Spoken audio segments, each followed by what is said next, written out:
Hello everyone, मैं रजनीश और आज हम लोग पढ़ने वाले हैं एसोसिएटिव एरे के बारे में। ये मेरा लेक्चर नंबर 11 है। पीएचपी में एसोसिएटिव एरे को लेके स्टूडेंट अक्सर कंफ्यूज रहते हैं और इसको इवन अवॉइड कर देते हैं और इंडेक्स एरे से ही अपना सारा काम कर लेते हैं। क्लियर? बिगिनर्स को ये प्रॉब्लम होता है, बट मैं आप लोगों को बता दूं एसोसिएटिव एरे कोई बहुत कॉम्प्लिकेटेड टॉपिक नहीं है, बहुत ही आसान है। अगर आपको इंडेक्स एरे नहीं समझ में आया है तब इसे समझने में दिक्कत हो सकती है। क्लियर? तो मेरा लेक्चर 10 है जहाँ पर मैंने इंडेक्स एरे के बारे में बताया है। आप वहाँ पर जाकर मेरे लेक्चर को देखें और उसके बाद लेक्चर 11 देखेंगे तो चीज़ें ज़्यादा अच्छे समझ में आएंगी। तो देखिए एसोसिएटिव एरे कैसे पीएचपी में बनाया जाता है। आपको एरे अगर बनाने आता है तब एसोसिएटिव एरे आप आराम से समझ सकते हैं। जैसे कि मैंने एक वेरिएबल डिक्लेयर किया फ्रूट्स, ओके। अब मैं इसके अंदर एक एरे बनाने जा रहा हूँ और ये मैंने एरे बहुत ही सिंपली एरे फंक्शन को कॉल किया और इसके अंदर जाके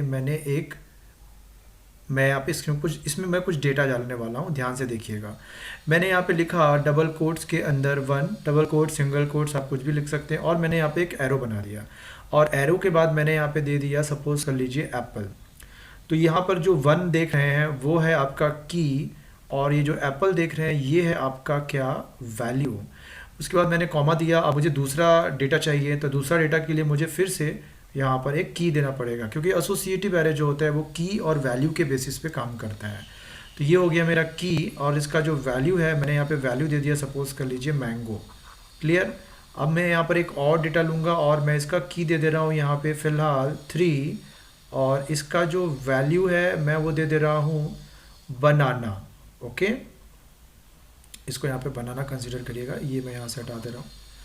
तो ये हो गया एक एरे जो कि एसोसिएटिव एरे है, क्योंकि यहाँ पर जो एलिमेंट्स हैं वो की और वैल्यू के फॉर्म में हैं। अगर आप direct apple comma mango comma banana लिखते तो वो इंडेक्स्ड एरे बन जाता, बट ये क्या है, ये एक की मतलब एसोसिएटिव एरे है की और वैल्यू के फॉर्म में। तो ये की है और ये वैल्यू, अगर आपको इसके किसी भी वैल्यू को एक्सेस करना है तो आपको उसकी की को एक्सेस करना पड़ेगा। ठीक है, एक सिंपल सा तरीका है और इसके दूसरे तरीके भी हैं उसे एक्सेस करने के, वो सारी चीज़ें हम लोग समझेंगे। पहले हम लोग ये जान लें कि ये काम कैसे करता है।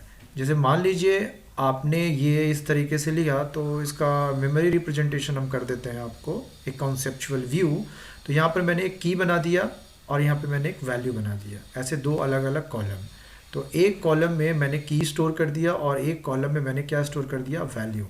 तो ये जो की है ये वैल्यू से कनेक्टेड होता है चलकर इस तरीके से। अच्छा, इसमें यहाँ पे कुछ नहीं है तो यहाँ पर मैंने डाल दिया 1, यहाँ पे मैंने डाल दिया 2, यहाँ पे मैंने डाल दिया 3। तो यहाँ पर क्या है, एप्पल। ओके, यहाँ पर क्या है आपका मैंगो और यहाँ पर आपका है बनाना। इस तरीके से समझ में आया आप लोगों को? तो अगर आप इसे एक्सेस करेंगे, मतलब अगर आप लिखते हैं सपोज कर लीजिए dollar fruits, okay, dollar fruits of 1, यहाँ पे आपने 1 पास कर दिया अगर, तो आपको क्या मिलेगा, ये एप्पल मिलेगा। अगर आप डॉलर फ्रूट्स ऑफ 2 करेंगे तो आपको यहाँ पे मैंग मिल जाएगा। तो इस तरीके से काम करता है। तो चलिए इसे हम फटाफट विजुअल स्टूडियो कोड में चलकर इसे रन करा के देखते हैं और ये कैसे काम करता है, तो आपको ज़्यादा इजीली समझ में आएगा। तो मैं यहाँ चलकर एक फ़ाइल क्रिएट करता हूँ और फाइल का नाम मैं दे देता हूँ एसोसिएटिव एरे। ओके, associative.php और इसे मैं यहाँ पे बंद कर दे रहा हूँ। अभी यहाँ पे चलकर पहले हम लोग PHP का open tag and close tag लिखेंगे और उसके बाद इसके अंदर चलकर मैं यहाँ पे कमेंटिंग कर दे रहा हूँ एसोसिएटिव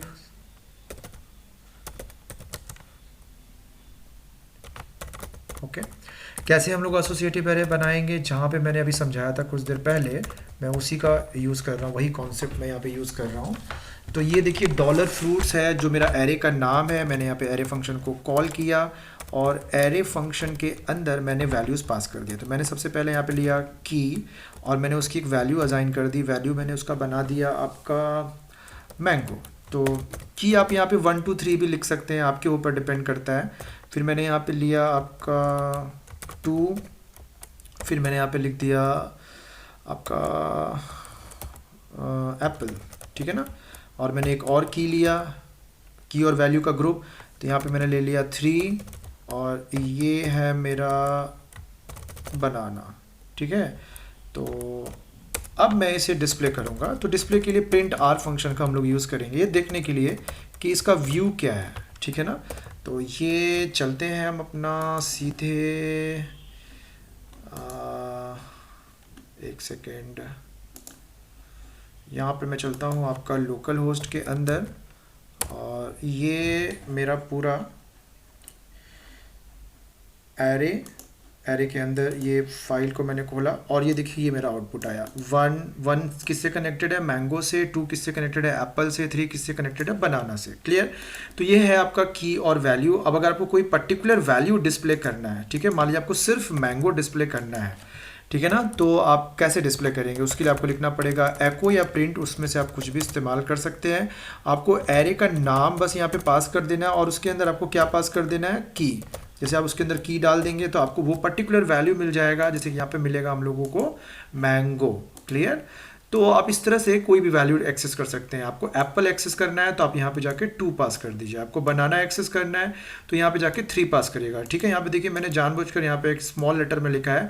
इन केस अगर आप यहाँ पर कैपिटल टी दे देंगे ना, तब आपको क्या आएगा, वो वैल्यू नहीं मिलेगा, आपको एरर मिल जाएगा, क्योंकि 3 करके कोई भी की नहीं है वहाँ पर। ठीक है, तो ये अनडिफाइंड इंडेक्स वो आपको एरर के फॉर्म में दे रहा है। तो इस तरीके से आप ध्यान रखिएगा, आप लोग को जब भी की इस्तेमाल करेंगे तो केस को चेक करके रखिएगा आप लोग।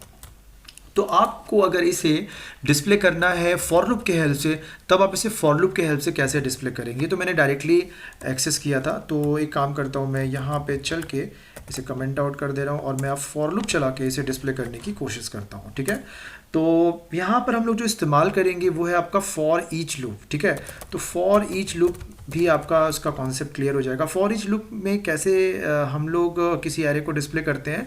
आपको जिस एरे को डिस्प्ले करना है, आपको सिर्फ उसका पहले नाम पास कर देना है। उसके बाद आपको एक वेरिएबल लिखना है एज ए की, सॉरी ये कीवर्ड है, एज ए कीवर्ड है।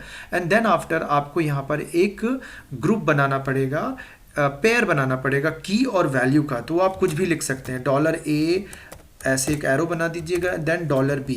तो $A एरो $B की जगह पे आप डॉलर, बहुत बार आप किताबों में देखे होंगे या नेट में देखे होंगे, यहाँ पे वैल्यू लिखा रहता है, सॉरी की लिखा रहता है, की, और इधर में क्या लिखा रहता है, वैल्यू। तो ये वेरिएबल नेम जो है यूज़र डिफाइंड है, आप कुछ भी ले सकते हैं। ठीक है, की और वैल्यू लिखा रहता है चीज़ों को ज़्यादा इजी वे में समझने के लिए। तो अब इस केस में अगर मान लीजिए मैं यहाँ पे जाके एको करूँ, ठीक है, सपोज कर लीजिए मैंने यहाँ पे लिखा एको, और एको मैंने यहाँ पे लिख दिया $की, तो क्या होगा, सारा का सारा जो की है सिर्फ वही डिस्प्ले होगा, क्योंकि ये जो $की है ये की को रेफर कर रहा है। तो यहाँ पर 1, 2 और 3 ये सारे वैल्यूज़ आपको मिलेंगे। तो मैं यहाँ पे चलकर एक बार रन कराता हूँ, तो देखिए आपको क्या मिला, 1, 2 एंड 3।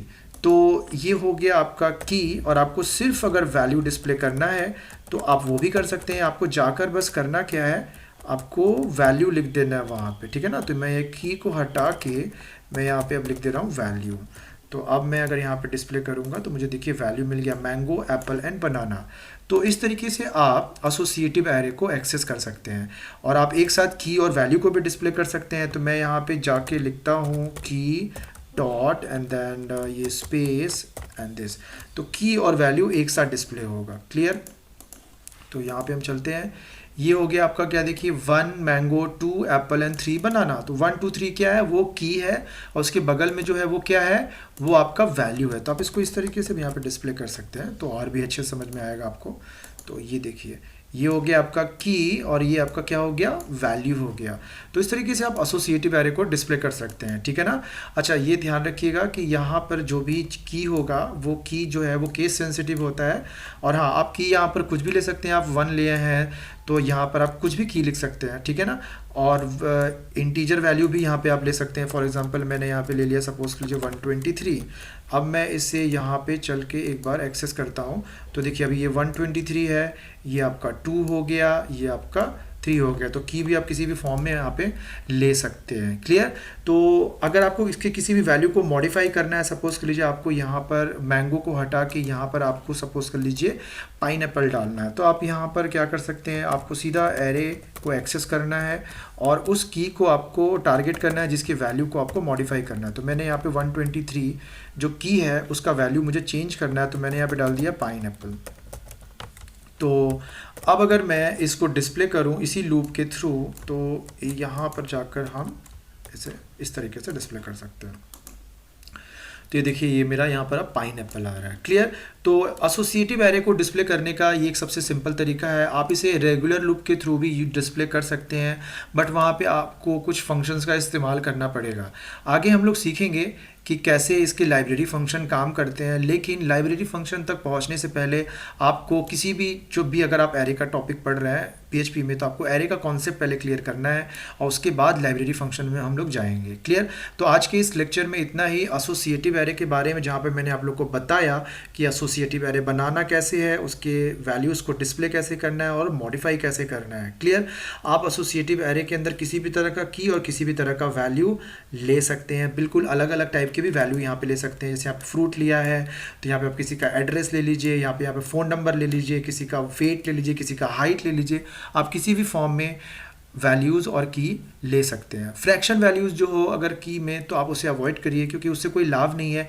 आप जो भी फ्रैक्शन वैल्यू, अगर सपोज कर लीजिए आपने यहाँ पे 3 लिखा है, आप इसको 3 को हटा के आपने यहाँ पर फ्रैक्शन वैल्यू पास कर दिया 2.3, तो वो 2.3 में पॉइंट वाले पार्ट को कंसीडर नहीं करेगा, वो 2 वाले पार्ट को ही कंसीडर करेगा। अब इस केस में अगर इसको डिस्प्ले करूँ तो आपको देखिए यहाँ पे आउटपुट में देखिए सिर्फ 2 मिल रहा है, 2.3 नहीं मिल रहा है। तो फ्रैक्शन वैल्यूज़ को आप अवॉइड करिएगा यहाँ पे। तो इस तरीके से मैंने आपको एसोसिएटिव एरे के बारे में सारी बातें बता दी। नेक्स्ट लेक्चर में हम लोग मल्टी डायमेंशनल एरे के बारे में पढ़ेंगे, जहां पर इंडेक्स्ड एरे और एसोसिएटिव एरे को हम लोग 2D फॉर्म में समझेंगे, जो कि ज़्यादा कॉम्प्लिकेटेड टॉपिक है। क्लियर। तो आज के इस लेक्चर में इतना ही, मिलते हैं नेक्स्ट लेक्चर में, तब तक के लिए बाय बाय।